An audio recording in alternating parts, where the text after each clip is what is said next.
In the endless discussion about productivity, eventually, at some point, the conversation will turn to optimization. And in today's episode, I want to present to you two kind of forks in the road that you'll inevitably end up having to decide which direction you're going to take. My name is Jonathan Cottrell. You're listening to Developer T. My goal on the show is to help driven developers like you find clarity, perspective, and purpose in their careers. And the idea of optimization is something that developers are intimately familiar with. We know that optimized code is often the end goal in our production processes, but we also are keenly aware that sometimes our optimization has no ultimate effect. In other words, we're optimizing something that doesn't really have a major effect on our actual goal. And as it turns out with productivity, the same is true. We've been talking about productivity on the show for a long time, and we've kind of focused in on it in the last couple of weeks.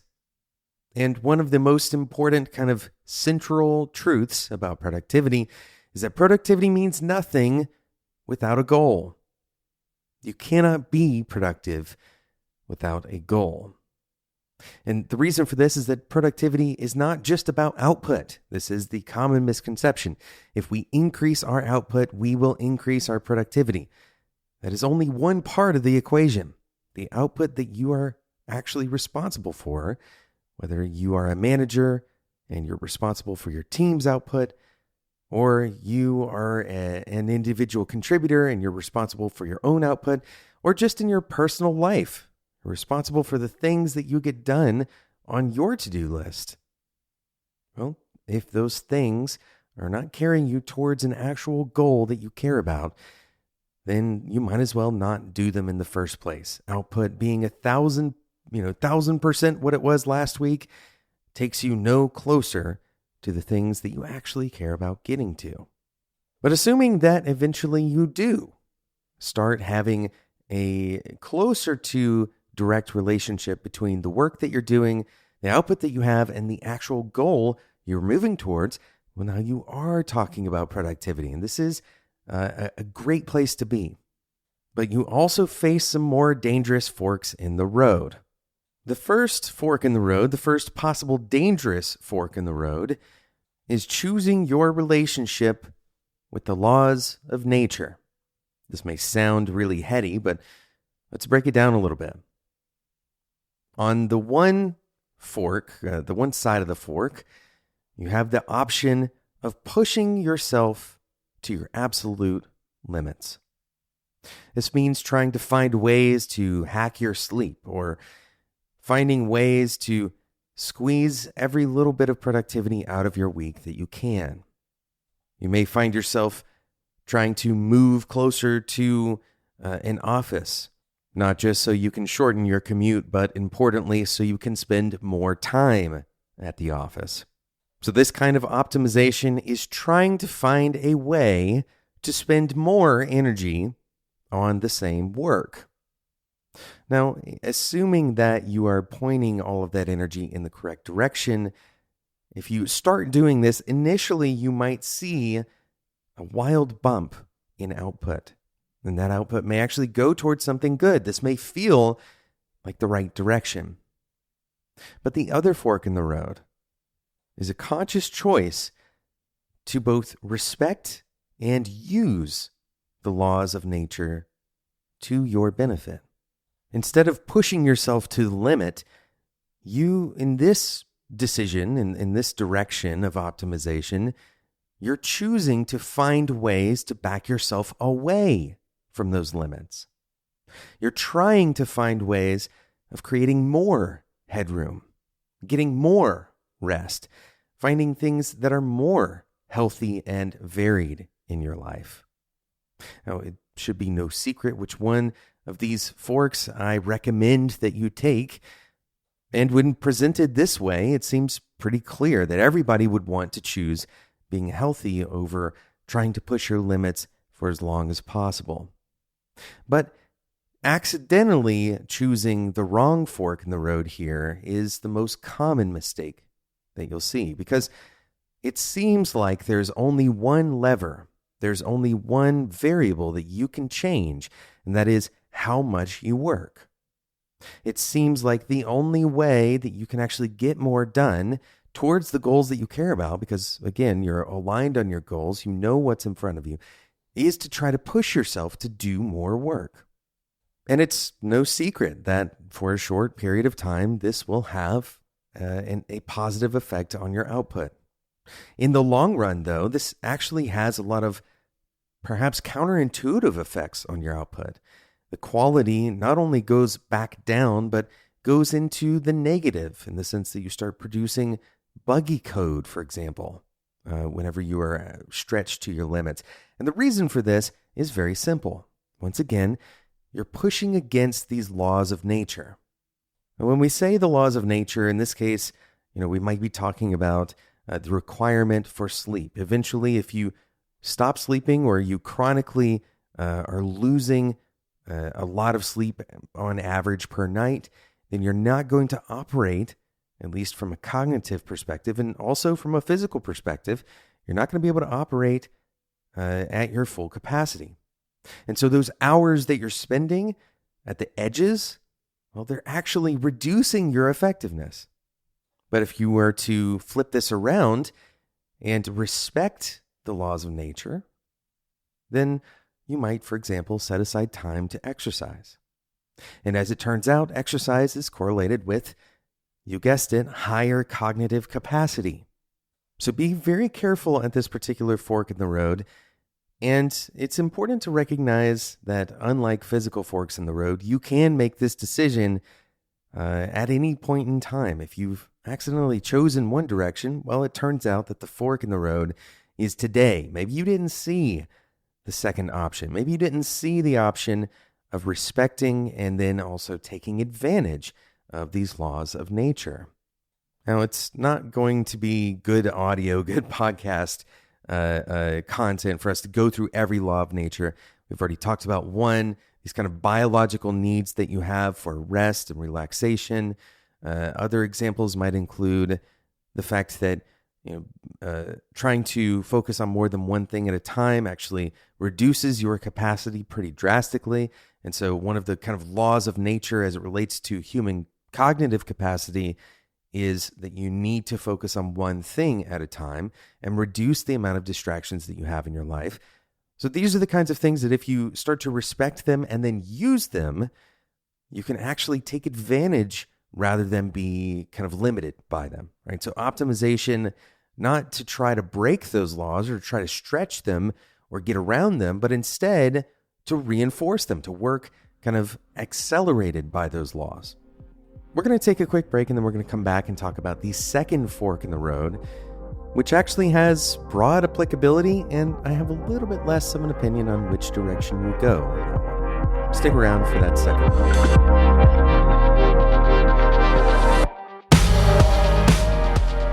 LaunchDarkly is changing the way you think about delivering software. It's built for the modern enterprise, and here's how it works. LaunchDarkly enables development and operations teams to deploy code at any time, even if the feature they built isn't ready to be released to users. Wrapping code with feature flags gives you the safety to test new features and infrastructure in your production environments without impacting the wrong end users. And then when you're actually ready to release more widely, just update the flag, and the changes are made instantaneously by their real-time streaming architecture. With LaunchDarkly, you can innovate faster, deploy fearlessly, and make each release a masterpiece. Get started for free today at launchdarkly.com.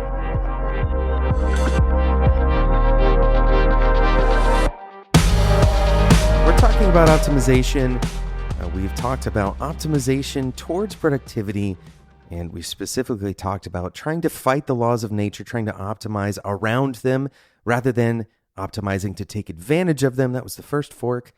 The second fork is what we're going to call, for the sake of this episode, local optimization versus global optimization. And there's a lot of ways that this can play out. There's a lot of different kind of flavors of the same thing here. So we're going to talk about a couple of those now. Local optimization versus global optimization. If you choose global optimization as a route in life for your productivity, for choosing, to improve the way you work in a particular area, in this scenario, you're going to look at your constraints. If you're globally optimizing, you're looking at the things that are holding you back. Now, this doesn't necessarily mean the things that you're not good at. In fact, you must look at your goals to really know what your constraints are in the first place. Think about this for a second.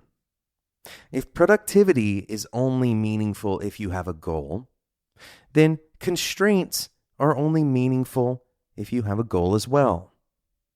Why is that?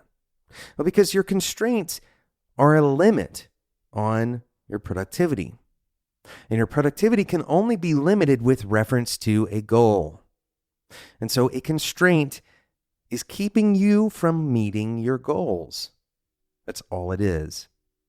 And so globally optimizing your behaviors, your skills, your productivity, whatever the thing is that is holding you back, globally optimizing that thing is going to be about relieving a constraint, right? It's entirely focused on relieving the thing that is holding you back from accomplishing your goals. Local optimization, however, is less about your goals and more about the problems that you're facing right now. And so if you're locally optimizing, you might be choosing a skill that you need to do the job that's in front of you today. If you're locally optimizing, you might choose something that you just want to be better at. And again, I said before the break that I don't have as much of an opinion on this one. I do think that overall, most of our time should be spent thinking about global optimization in our personal lives rather than local optimization. But there are times where local optimization, this kind of tactical way of thinking, is just as important as that global optimization. A perfect example of this for me was when my children were born. Even though I had career goals still, the thing that I needed to optimize for in those moments was my physical, mental, and emotional presence. I didn't need to optimize how much time I was going to spend on tasks that day, because no matter how much planning I did, those plans were often, more often than not, pretty much all the time, they were interrupted. And instead of trying to optimize for the goals that I was trying to meet in my life, I needed to locally optimize for the values that I wanted to uphold in that period of my life. There was no actual goal to be met. Being productive wasn't really the point. And there are times in your life where being productive won't be the point. Instead, you shift the way you think about your goal as not necessarily related to your output, but instead related to your relationship with the world around you, your relationship with yourself, with what's happening in front of you. And this is only one example, to be clear, of local optimization. Let's take this and apply it to a broader view. If you have local optimization on, let's say, processes in your company, then you might be thinking about cost reduction as it relates to the individual processes. In other words, reducing the cost or improving the efficiency of individual processes across the company. If you're thinking about global optimization, once again, we're going to go back to that constraint concept. Global optimization is looking specifically at things that are holding you back from accomplishing something as a company. Often, when you think about global optimization, you're thinking about throughput for the company with a specific focus on the bottlenecks. And so global optimization is focused on bottlenecks, whereas local optimization doesn't really have a specific focus. For companies that should be doing local optimization, throughput is not really as much of a problem as cost efficiencies are. The important guiding question that can help you choose between these local and global optimizations, because it can get a little confusing. The question is, what are you optimizing for? What is the goal of this optimization?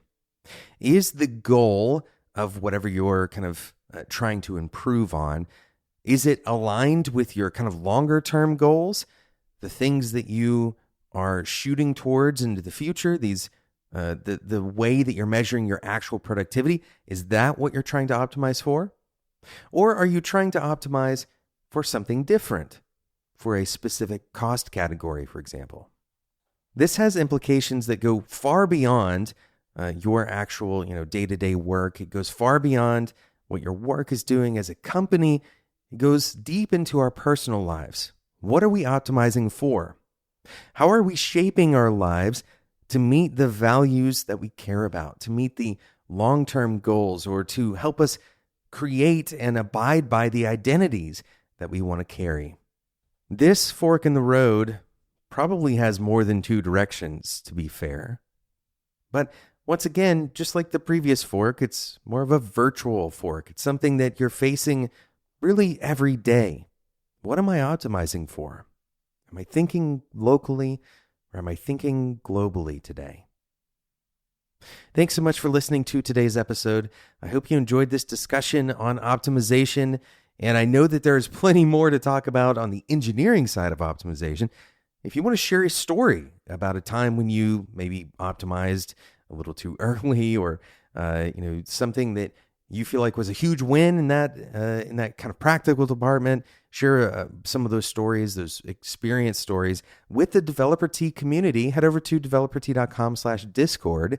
We would love to hear your stories there.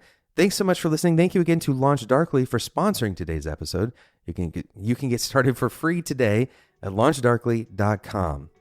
If you enjoyed this episode and you want to miss out on future episodes, subscribe in whatever podcasting app you're currently using. And for the longer term, if you want this podcast to stick around, one of the best investments you can make is one that's free for you, and it makes a huge difference for me. And that's simply leaving a review in iTunes or whatever podcasting platform that you use. Of course, iTunes has the biggest effect across multiple systems. Thanks so much for listening, and until next time, enjoy your tea.